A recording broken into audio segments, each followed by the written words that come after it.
My name is Gino da Campo. I'm a chef born and raised in Italy.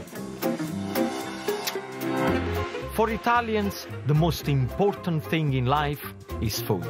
Look at that. Let me show you how mouth-watering ingredients have shaped my home country. I said the most important thing is love and passion to put in there. I'm with you. Tonight, traveling in style with a lady who knows how to lunch. You can see there is no transparency. A kitchen thrown into confusion. No, don't blame me. He did it. And perfect Venetian food. My cicheti, right here in bellissima Venice. This is my Italian escape.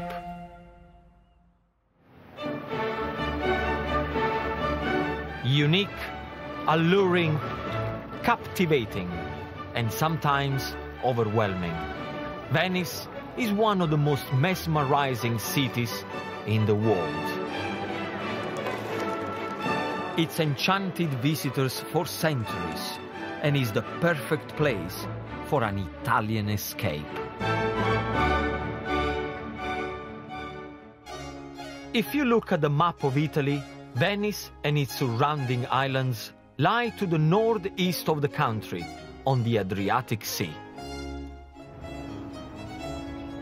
Thanks to its unique geographical position, Venetian waters were once filled with merchant ships on the east-west trade routes. The region was ruled by counts, and I'm about to meet an important Contessa. I have to say, I never met a Contessa before, and I'm a little bit nervous because I don't know if I'm dressed right, I don't know what I should say, I don't know if she's going to ask me something, I'm going to start to panic. And plus, should I bow or something? What do I need to do? Contessa Enrica Rocca runs an Italian cookery school, and I'm really keen for her to tell me about a kind of Venetian tapas called cicheti. Cicheti are tasty finger foods, which are served with drinks at many of the local bars, or baccari. This trend is now catching on in the UK, and I want to know why it's an important part of Venetian culture. The Contessa and I may be worlds apart, but we share a passion for food. Still, that doesn't stop me from being nervous. Ciao, Gino! Contessa, buongiorno, buongiorno. A good old Italian greeting. It works every time. She's patty in my hands. Tell me something, what is the fascination about the cicheti? In Venice, there is a big drinking culture. The cicheti were born to help cope better with alcohol. Very sadly, because of the decrease of the Venetian population and the huge increase of tourists, nowadays most bakeries cater more for the tourists, but there is 2 or 3 that really The top cicheti in Venice. The top cicheti. And today we're going to go to one of those 2 or 3. This cicheti sounds very yummy, but it wouldn't be proper to walk Enrica through the crowded streets.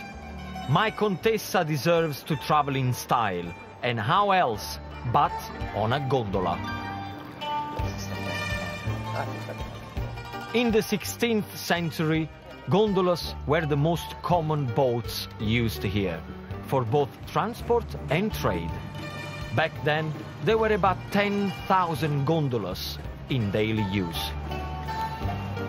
How many gondola there are in Venice? There is about 430 now left. Can anyone be a gondola driver? Absolutely not. If you want to be a gondola driver, it will be because your father or your grandfather was a gondola driver. I can't wait to get there. Oh, me too. Want a glass of Prosecco? That's so cold, a Prosecco. Cicchetto. Oh. Well, you know, this is the slow pace of Venice. The thought of the cicheti along with the Prosecco is getting more and more tempting. This is lovely, isn't it? Okay, this is, you can see there is no transparency, so it's an unfiltered prosecco. So you still have the... Oh! Grazie. The famous Venetian cicheti. Wow. Beautiful. They are telling me that you are the king of Venetian cicheti. Is it true? No, mi sembra un po' esagerato. Io ci metto solo un po' di amore, cerco di comprare materia prima e fare pochissimo. Praticamente una cucina minimalista. Grazie mille. Grazie. Grazie. Come on, I can't wait anymore. Let's try. Okay. Eggs, smoked salmon, asparagus. Mm-hmm. Oh, Lovely. it's a simple concept. You choose really good ingredients. If you know how to choose the right ingredients, then you can do this very easily. I like the idea of these prawns. And I don't know. Wow. It's got a bit of a curry powder. Yes, definitely.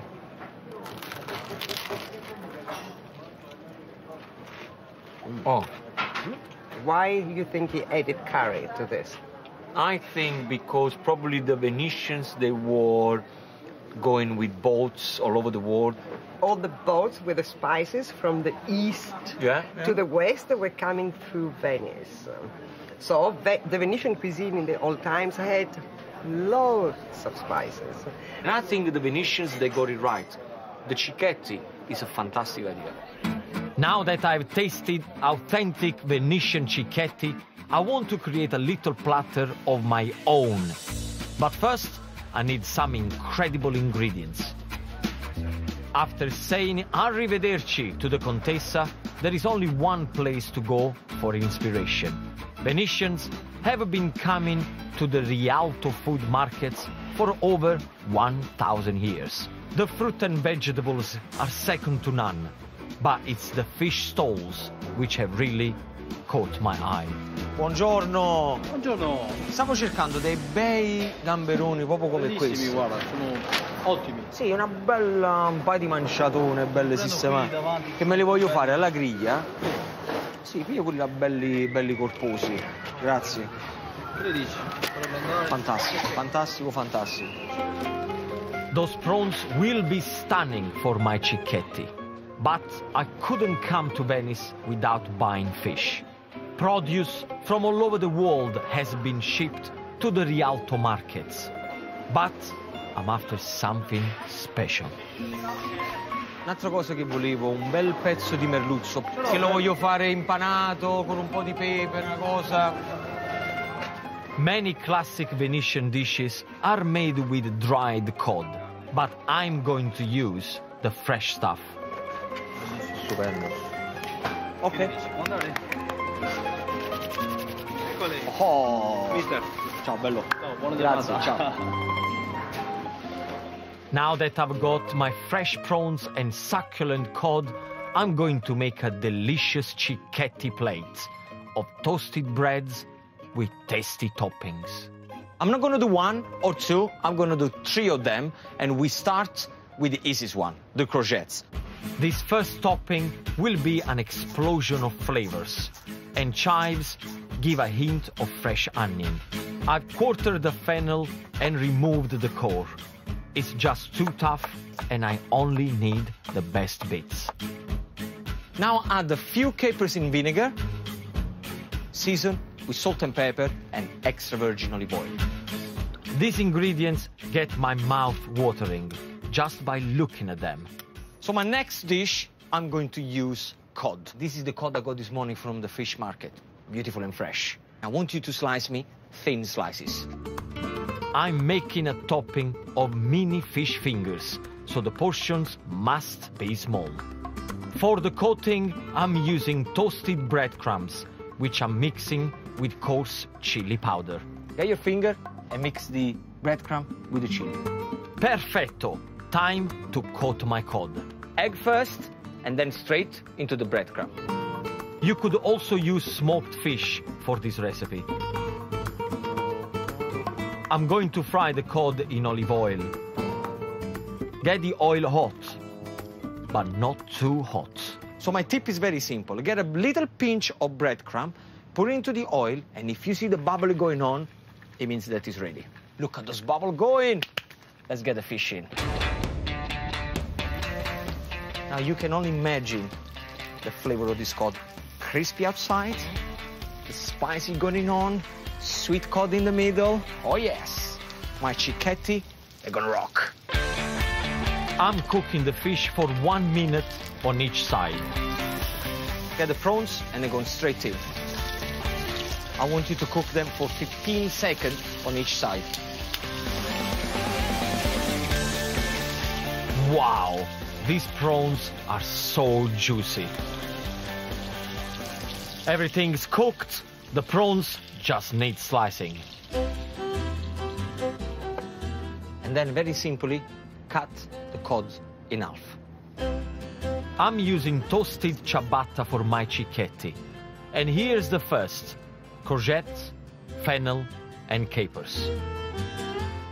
The next one has a mayonnaise and chili powder base for the prawns. And the last one has a lemon juice and zest mayonnaise to complement the breaded cod. The last touch, a little bit of salt on top, and I'm done.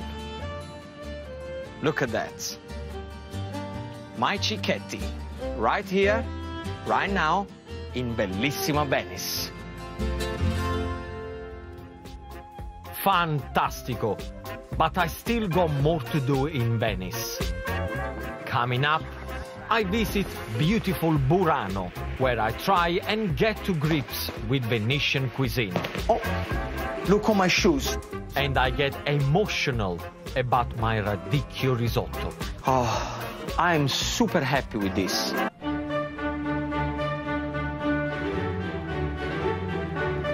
It's early morning in Venice, and I'm heading to the nearby island of Burano. The eye-catching, multicolored houses make the island feel like a living postcard. But it's not only the houses that attract visitors. It seems that Burano has become famous for a certain type of rice dish. For northern Italian people, eating and cooking rice is like for us in the south of Italy eating and cooking pasta. It's something that happens every day.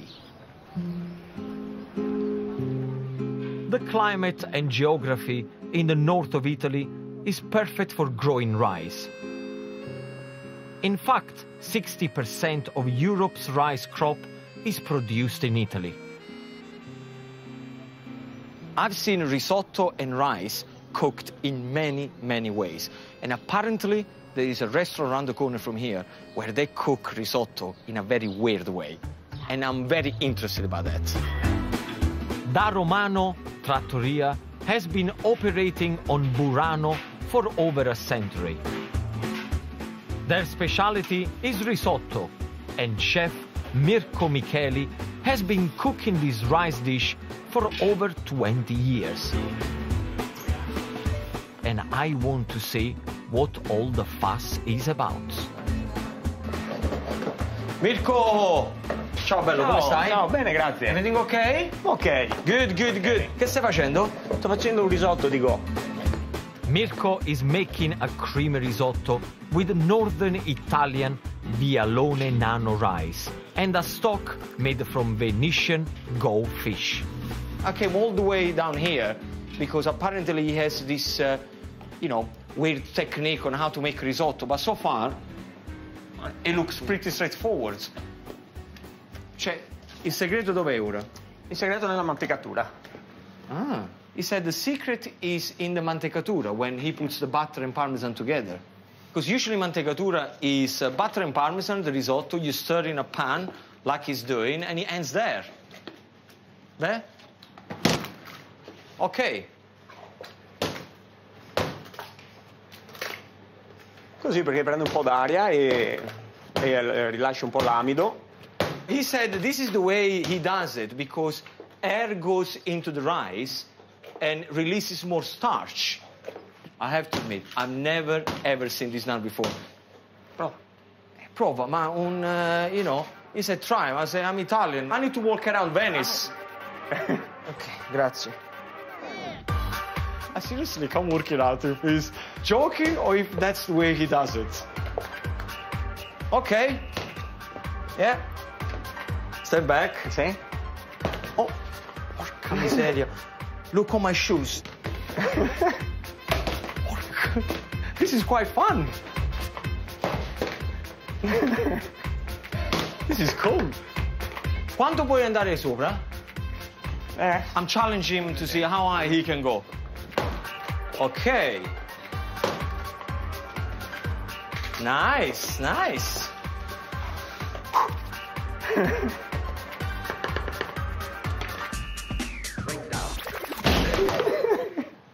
I didn't do it. No, no, no, don't blame me. No, He did it. lui. Mirko. Sempre fa così. Fa sempre casino. Anche per te. Anche per te. Even the woman said that whenever he does, he makes a mess everywhere in the kitchen. Oh, I think I like this. Never I've seen a risotto made where air is part of the mantecatura, is part of making the risotto creamy. And this is super cool. Oh, facciamo mangiare. Certo. I want to eat now because I want to see the difference between a risotto and his risotto with all this juggling. Buon appetito. Grazie. Grazie. Buono. Mamma mia. It looks like double cream just sticking on the back of the spoon. I'll tell you what it's like. It's like a savory, warm ice cream. It melts in your mouth. The rice is like having all little hazelnuts. That's the way I can describe it. I never thought in my life I would have learned a new thing about risotto. And that tells you a lot about cooking. You know, every time you go somewhere, you meet someone, there is always something new that you learn. I'm really happy to be here. Grazie. Grazie. Grazie, caro. Grazie mille. Grazie, Grazie. veramente grazie. Bravo. Mirko's risotto was so delicious, it inspired me to come up with my own version. So I'm heading back to the rooftops of Venice to cook my risotto with red radicchio and Italian sausage. And where do we start? Right here with my sausage. Now, what I want you to do is to squeeze the sausage out so you get all the meat into the pan. Add a knob of butter and a splash of olive oil. Then get busy crumbling the sausage meat. I want all little bits and pieces going on all over the pan. Italian sausages have a coarser texture and a deeper flavor than British bangers. And what I want you to do is to take out all the sausage meat, leave it on the side, and we're going to use them right at the end. I'm going to use this delicious meaty oil to cook my risotto rice. I just need a bit more butter and olive oil before adding the vegetable base. What I got here, I got my celery and my onion, nice and finely chopped. Both of them into the pan. Keep an eye on the mixture, as this won't take long to cook. Now, as you stir the onion and the celery, make sure that you scraping all the bottom of the pan so all the flavors will come up. Once the onions and celery turn clear, it's time for the crucial ingredient, the carnaroli risotto rice. I like carnaroli because it gives creaminess to the risotto.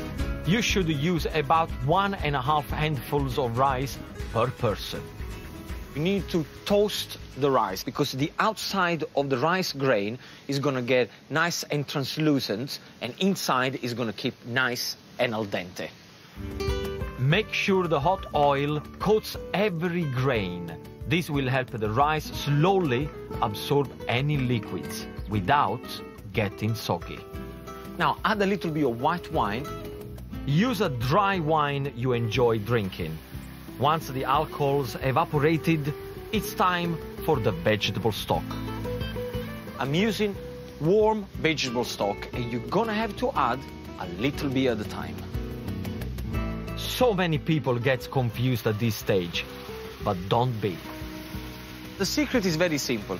You add 1 ladle, you wait for the rice to absorb the stock, and then you add more stock. I know this bit takes time, but trust me, the end result will be worth it. This red radicchio has a bitter and spicy taste that mellows out when cooked.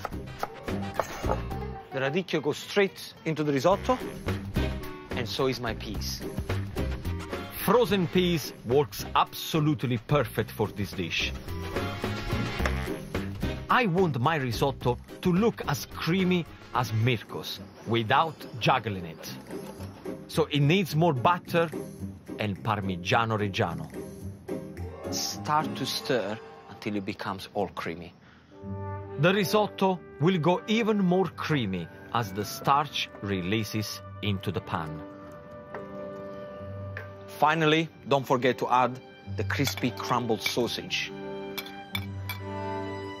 I'm saving a bit of the sausage for decoration at the end. Look at this. It looks amazing, and the smell is like woofing away all over Venice. Okay. And after all this hard work, it's time to serve it up.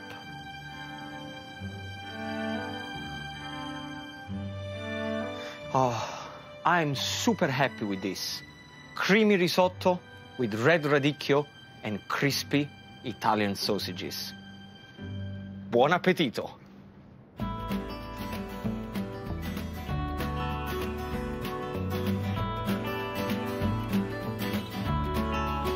My time in Venice has come to an end, but the memories of this spellbinding city and its food will stay with me as I continue my Italian escape.